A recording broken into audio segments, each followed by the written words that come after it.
Has Nintendo today had its day? The recent approach of locking an exclusive version of a Nintendo Pictures short presentation behind the online app seemed like a fairly transparent grab for people's attention, and for people intrigued by the public social media version of the short film to end up downloading the app to see the payoff. However, is this a sign of desperation from the company? Game Explain recently provided data noting that after a rocket start, downloads of the app had slowed to a crawl. And of course, that says nothing about how many of these people are active users, let alone daily users. So, what is Nintendo today aiming to achieve? Is the juice worth the squeeze for Nintendo? And if so, where is it currently going wrong, and what does it need to do to fix it? Ultimately, I'm going to show how the app is essentially trying to do two completely contradictory things and look at how Nintendo may ultimately need to choose a particular path to fix it. First of all, let's try to understand from Nintendo's perspective what they want to achieve.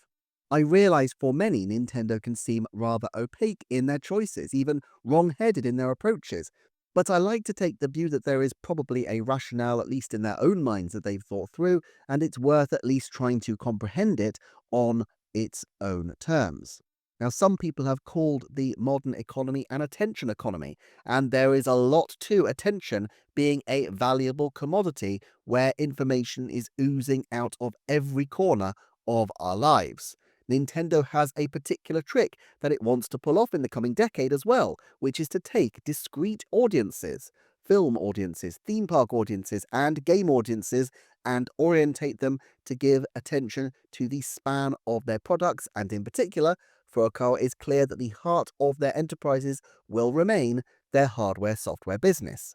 Now, in order to do that, their corporate communications need to be in sync with their objectives. Around a year ago, I said that if Iwata were around still, he would be making changes to Nintendo Directs and corporate messaging, and obviously with Nintendo today, we can see at least the beginnings of that new plan. I'm sure Nintendo will have had a long-term strategy at the outset, and they may be adjusting it as they go, but we can at least speak to their opening gambit in refreshing their comms strategy. Why go for an app then? For Nintendo especially, third-party social media apps are fraught with difficulty in so many ways.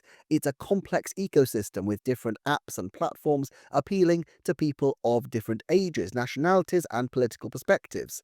Different platforms rise and fall over time and regulations change. Market buyouts and diplomatic tensions can have outsized effects on how well Nintendo can disperse their messages, let alone build an audience.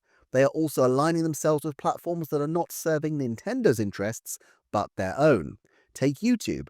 YouTube prioritizes things that keep people engaged and watching on their platform. After a Nintendo Direct, people are more likely to be recommended further related content, but Nintendo has no control over this, and of course, as this year has made very clear, not all content in this space is especially complementary to the company. Then there is AI content, which will only become more prevalent as time goes by, and the ease of generating memes and videos with Nintendo characters in situations that the company would never condone increasingly will surface. Even if the material being recommended is fairly benign, it's not particularly in Nintendo's interest for their own messages to get buried in the mix. The trick is, for Nintendo, they need the exposure of these platforms, and so they're left with a kind of devil's deal. They need to be on the platforms just enough to garner attention, but not so much that they are compromising themselves and their messaging. We also need to consider the importance of data. All of these platforms generate absolutely vast quantities of data and make a significant amount of money from it. The back end of a YouTube channel contains hundreds of data points you can look at and compare for each video, and you can multiply that out across hundreds of videos to get an unimaginable amount of data, and that's just the data that YouTube permits its own creators to use. Whatever your social media platform of choice is, they're going to be doing the same, and this is far from new. For a quarter century now, it's been possible across the majority of browsers on computers to track mouse movements, and since mouse movements are frequently a proxy for where people are paying attention, data exists to understand in incredibly precise detail what grabs people's attention and how to keep it. If we live in an attention economy and we also live in an era where metadata is hugely important, then having an app is the perfect next space for Nintendo. And why should Nintendo surrender this data to be exploited by other companies, some of whom are potential competitors in the entertainment space? It just doesn't make sense. Having said that, Nintendo also understands the need to meet people where they are. Smart devices are so ubiquitous these days that easily 80% of their active user base will have one. This isn't a perfect situation for Nintendo, though. It makes them reliant on another class of products over which they ultimately have quite little control. Nintendo are essentially trading reliance on social media platforms for reliance on smartphone platforms, chiefly Apple and Google. An obvious long-term approach would be to center Nintendo content on their own platform, just have everything accessible from Switch. But for one thing, they've already done that to a large degree because there's a lot of content on the Switch, and moreover, if they do that all the more, they're not gaining new data from new customers, but only cannibalizing the data they already have, and by definition, therefore, they are limiting themselves to their existing customer base when their whole idea is to try to expand. That's not to say it isn't valuable to deepen relationships with existing customers, and existing customers are far more likely to purchase new products. But the total number of potential new customers is huge, and therefore is likely to be Nintendo's immediate priority, especially when they are doing major market moves like reaching out with new films. Despite this hunger for data, an app like Nintendo Today gives them the advantages of a walled garden. They can tell people, from parents of vulnerable children to spoiler-phobic gamers, that this is a safe space for pure Nintendo content, to find anything that you need to find out about Nintendo, and that Nintendo can communicate their messages directly to you using it. But setting up an app and shoving it out the door is really only one part of what they need to do. In a recent Kit and Krista video, Krista Yang talked about how Nintendo has not, as she called it, trained the audience as to what to expect, and pointed out that it would take a long time for people to become accustomed to what to expect from the app and to build familiarity with it. It's thought that habits need at least 21 days of regular repetition to form, and it's evident that Nintendo is trying to build up a daily habit of checking in with Nintendo among their consumer base. The name itself, Nintendo Today, is a nudge in this direction. On a tangent, Alamo is clearly another product geared at the same intention, making interaction with Nintendo a daily, in this case twice daily, occurrence. I've mentioned before, but it seems to me that Alamo integration with Nintendo Today seems like an obvious step in the medium term. However, I for one have never built up a habit of regularly checking Nintendo Today, and frankly, with the current content, there's little inducement for me to do so, despite the fact that I literally make videos about Nintendo. Building an audience is a tricky thing, and there is a degree of what is often termed the explore-exploit trade-off. This is something I want to circle back to in a bespoke video because it's actually very relevant to Nintendo's approach generally to the market, but an explore mindset would be one where you look for new opportunities, while an exploit mindset is doubling down on what you already know works. In terms of recent Nintendo activity, the new Mario Tennis and Fire Emblem titles fit into the exploit strategy, as they are using past IPs and just giving new versions of them, while Game Chat, Nintendo Today and Dragon Drive are Nintendo on explore mode. Much riskier, but potentially with much higher payoffs.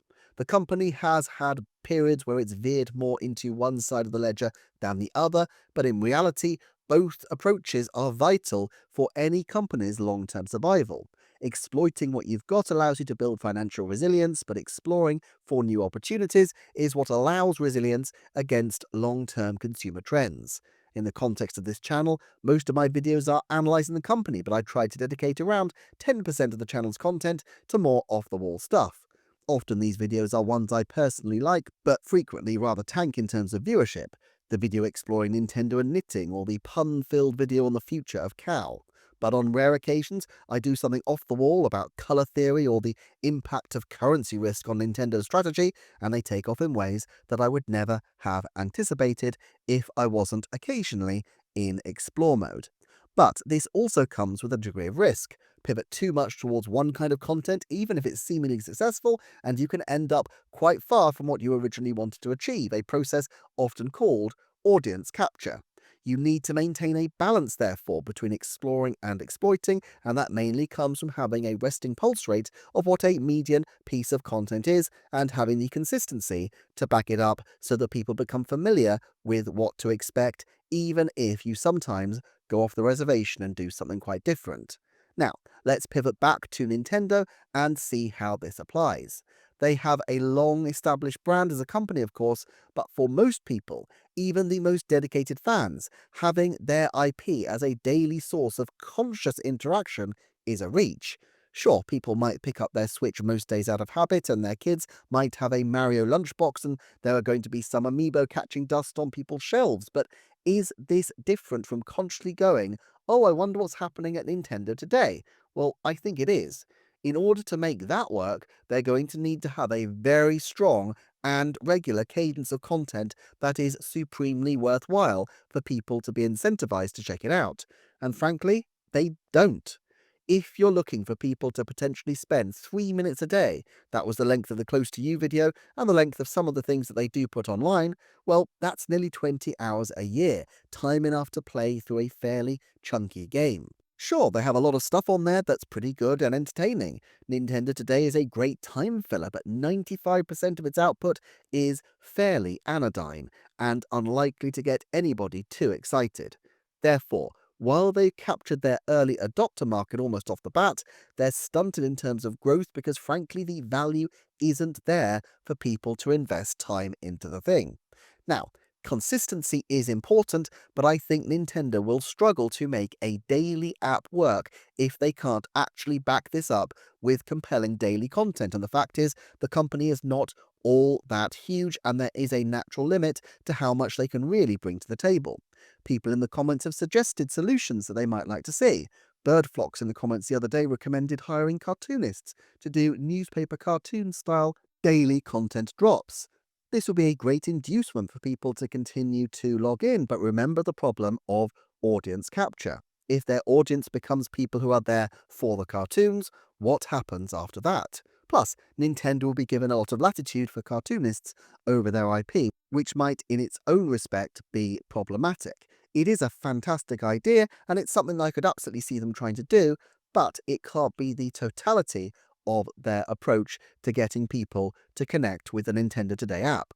I also think daily is a risky place for them to be in general.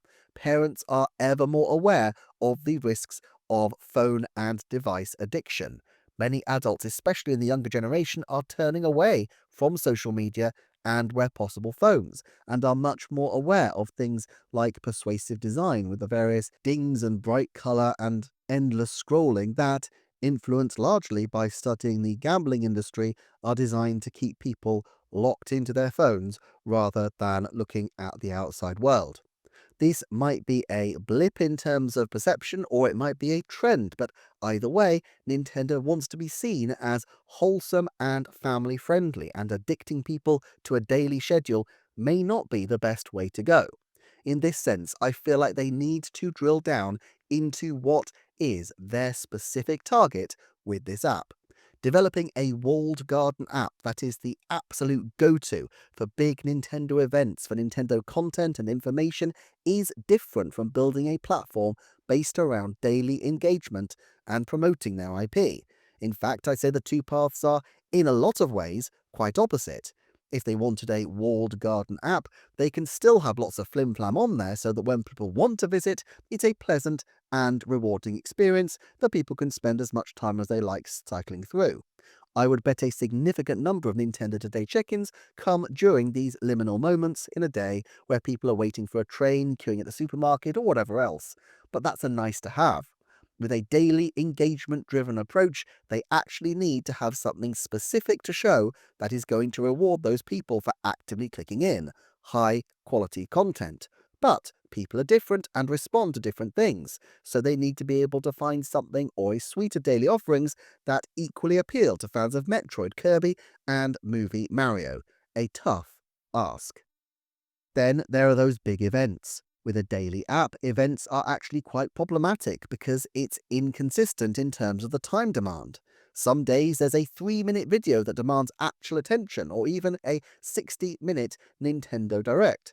Some days there's, well, not much of anything. How do you get any kind of rhythm on this basis when the audience doesn't even know how much time and what level of attention they will need to pay to the app from one day to the next?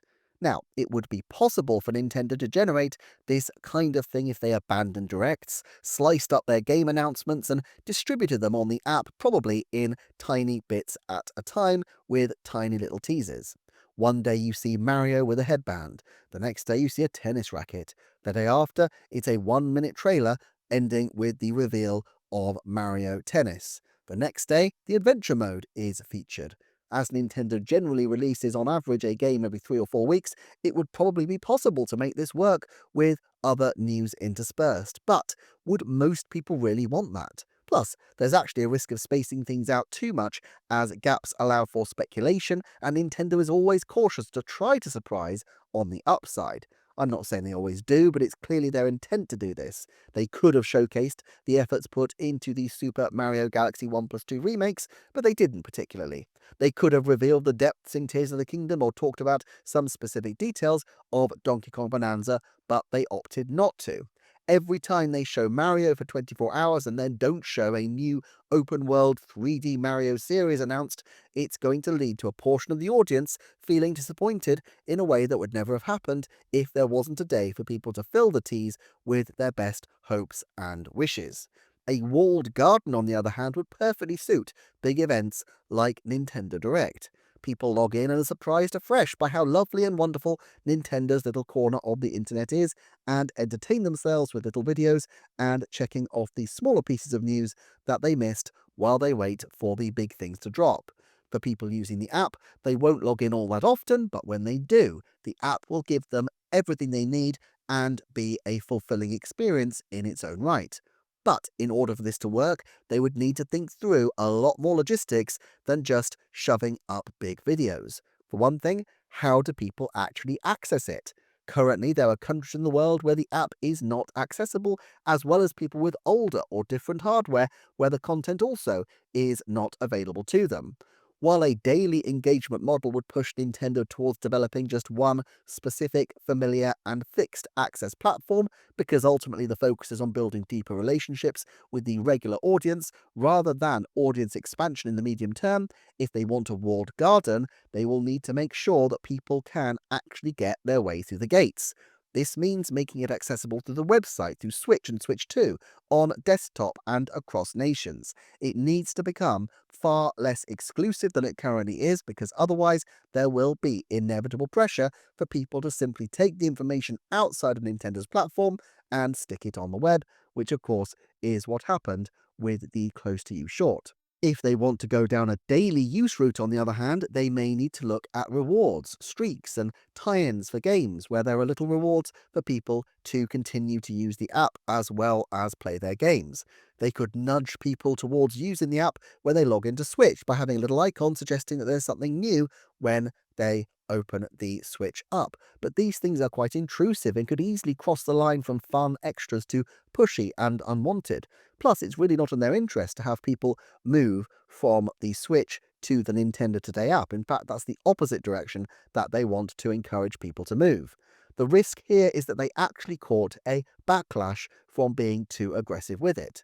With a walled garden, they also need to think actively about building a community. That doesn't necessarily mean that they have to have social features, which is enormously complicated to manage and operate, although I suspect it is something that they will have an interest in over the very long term. But, for example, they know that material from Nintendo Today is going to end up on the wider web, and to a larger degree, they want that as it's part of their marketing strategy to get traction from the news. It's pointless if they announce things and then just let it echo into the void of the internet. Social media is designed to take things and to amplify them, and that is what Nintendo needs to happen with their messages. So, perhaps they should create a bank of permitted resources that can be utilized by creators. If the legendary Talking Sock wants high-quality Game & Watch renders, they should be available. But if something is meant to be app exclusive, well, don't put it in the resource bank. To be clear, this differentiation already exists in effect, in Nintendo's mind at least. Nintendo will have registered certain things on websites to incur copyright notices, whereas other things they are willing to let slide. They will already have an idea of what content they are happy being adapted. For example, game footage as long as it's transformative, and what they want to keep a closer guard on, such as Pikmin interacting with babies, apparently. With a daily app, they also need to build deeper engagement, and that means interaction. There are a few ways that they could do this, the most obvious perhaps being user polls. Most people really like polls, and it's a great way to measure how engaged people actually are. If the specific outcomes are significant, then so much the better. Nintendo have done this to some degree with Splatoon, where the final Splatfests of one game set the trajectory for the title to follow.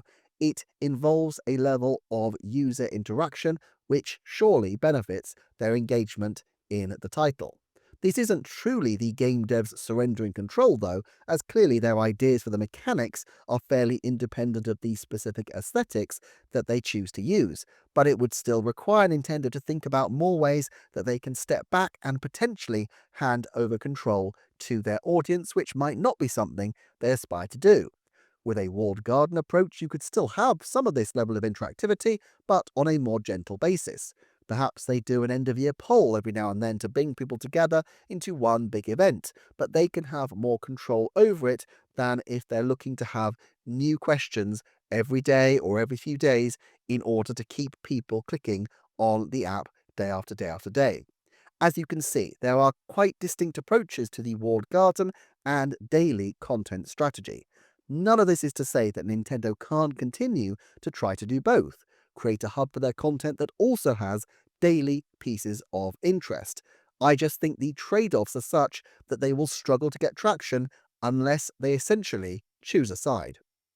And if they're going to make a choice, I just don't see the today aspect of Nintendo Today is really a promise they can adequately deliver on. It would also be a relatively easy pivot.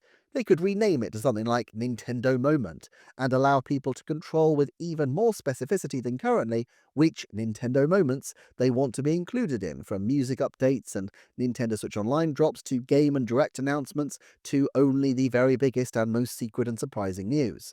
Perhaps they include a countdown for these events so that the news becomes an actual event that surprises people rather than just noise that leaks out gradually. Although, of course, that could only be when they feel like they've got something that will really deliver, given their emphasis on surprising on the upside.